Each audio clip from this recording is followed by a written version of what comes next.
David here with Figboot on Pens, back again with another fountain pen review. Today I have an opportunity to give you a look at a brand new model from Leonardo, which is called the Dodici. It is a very nice larger pen, somewhat similar in size to a Momento Zero Grande, and I am very fond of that model. So let's see how I feel about this one. What I am going to do today is go over the parts and features of this new luxury offering, talk about what I care for and what I don't care for about it. I'll show some measurements, size comparisons, and provide a writing sample. Thanks go out to the good folks at Leonardo for providing this pen for review. And here it is. There are three main versions of this pen. There is the Vulcana, then there is the Magmatica, as well as the Mosaico. Each of these pens are available with either gold or palladium trim. And the version I have for you today, as you can see, is the Magmatica. So this is the Leonardo Dodici. The pen is made from an acrylic resin manufactured in Italy. Dodici is 12 in Italian and references the 12 facets that can be found on both the cap and barrel of this pen. As I mentioned, this pen is made from an acrylic resin. The name Magmatica translates from Italian to being magmatic, which is kind of a rock formed from magma, or something pertaining to magma. The colors recall the deep blue of seabeds and the dark nuance of magmatic rocks pouring into the sea. It's an interesting blend of blue and white and brown. While with the nature of this material, it will really vary from pen to pen, on mine there are portions which certainly resemble that lava making its way to the ocean depths. I can't remember if I discussed this previously, but I was lucky enough to witness something like this in person. Many years ago, I took a trip to the big island of Hawaii. I might have mentioned it in another review a long time ago, but I took a helicopter ride over the erupting Kilauea volcano. While lava was not spewing up into the sky, it was steadily flowing on the ground, right beneath the surface as well, like an underground river. Now, this is a picture from Wikipedia. It is not from my trip, but the bright orange lava was incredible to witness in person.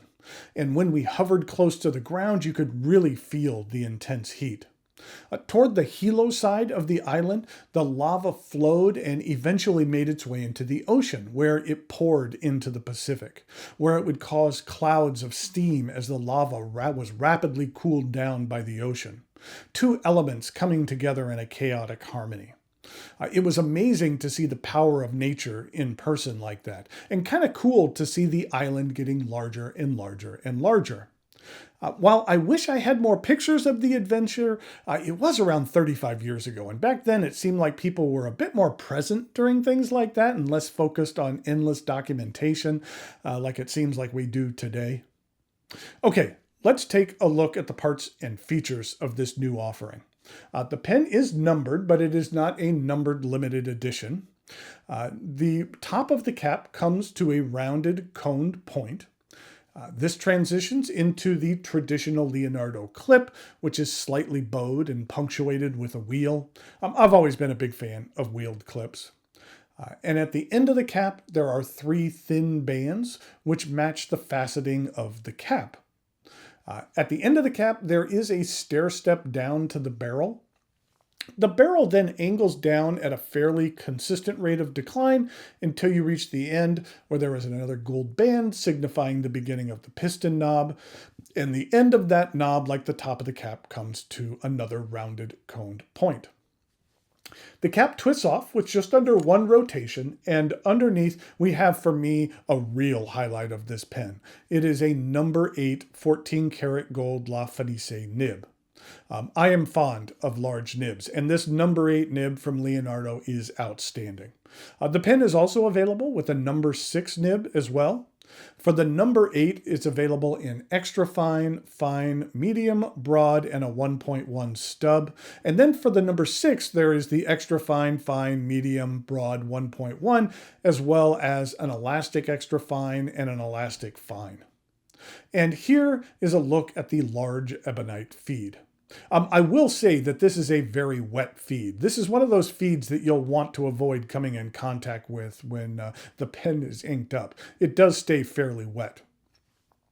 The section begins with a medium-sized flare before angling up to the resin threads. After the threads, you will find a generous ink window. I like how the ink window has small bands on either side. For this pen, I feel that that looks a little bit nicer than if it had more of what we'll call a naked transition between the materials. As I mentioned the piston knob earlier, you probably safely deduced this is indeed a piston filler. The mechanism is really smooth, and the ink capacity is about 1.5 milliliters. This is a fairly large pen with a rather generous, girthy section, which fits my personal preference as well. I find it very comfortable in the hand and plenty long enough to use unposted. While the cap does post, and it does post securely, I don't find that it posts that deeply, so that does add a bit of length to the pen, but the cap is rather light, so I don't feel that that additional length really backweights the pen or throws off the balance or makes it unwieldy at all. It's really nice. The Leonardo the Dodici is available through a number of retailers. One with a number 8 nib will run you around $750, and one with a number 6 will cost you about $650. I have very much enjoyed using this pen. I love the larger size, and I love the variance of having a faceted pen from Leonardo, and the number 8 nib is absolutely fantastic to write with, as you'll see in the writing sample. Okay, now it is time for some size comparisons, some measurements, and the aforementioned writing sample.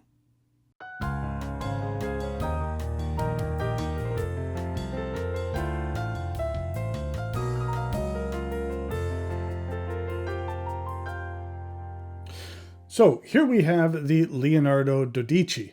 As I mentioned, I really like the facets on here, and I like this resin as well, especially up here. It really does look like that lava going into the deep blue sea. It's something that I really care for.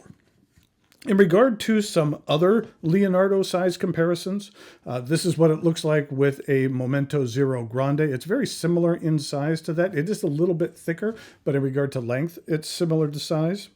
This is a Fiore Grande, which you could see is a little bit longer. And then this is the Mosaico.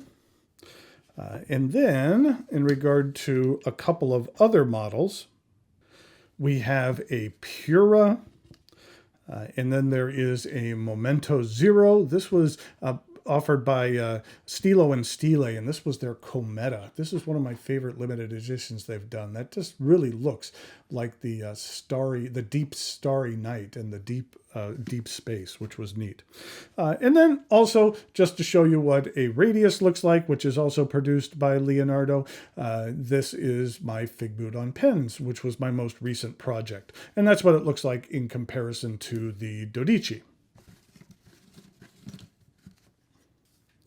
In regard to some uncapped comparisons, this is what it looks like with the standard Momento Zero, and then the Momento Zero Grande, and then here it is with the Fiore.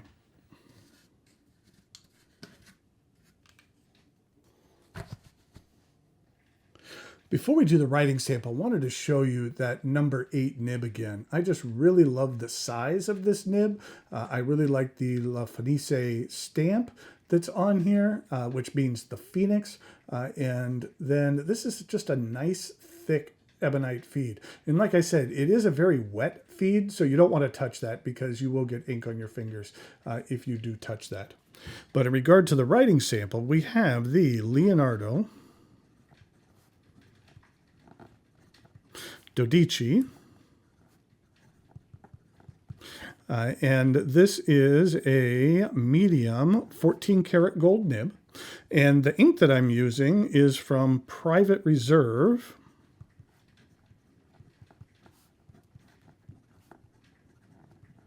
And is their blue suede. I thought it matched well with this pen. This is what the ink looks like. It's kind of more of a lighter blue. with a little bit of shading to it.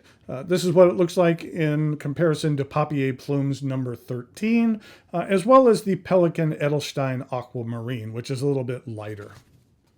This is what the bottle looks like. I thought it was a little bit misleading because the blue suede, that really looks a lot more green than the blue here. I thought the label could have been a little bit more blue, but the bottles are nice. And here we go with the rest of the writing sample.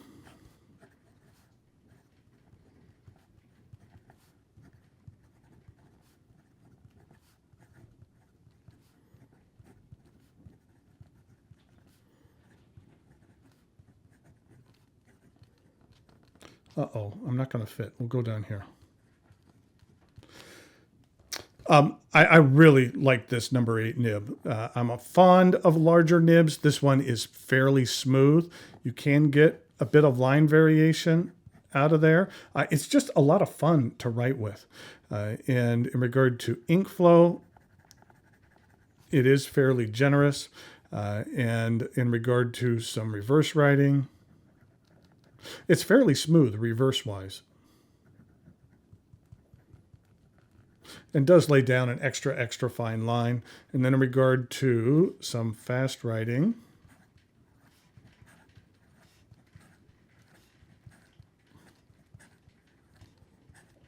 that ebonite feed keeps up very well.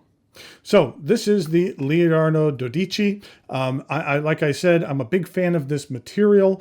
I really like this number 8 nib. I think that that's outstanding as well. So for a Leonardo pen, I feel that this is a really nice package and a good alternative to some of the Momento Zero and Momento Zero Grande models that are out there. So the combination of the writing performance as well as the looks and the style is something that I care for.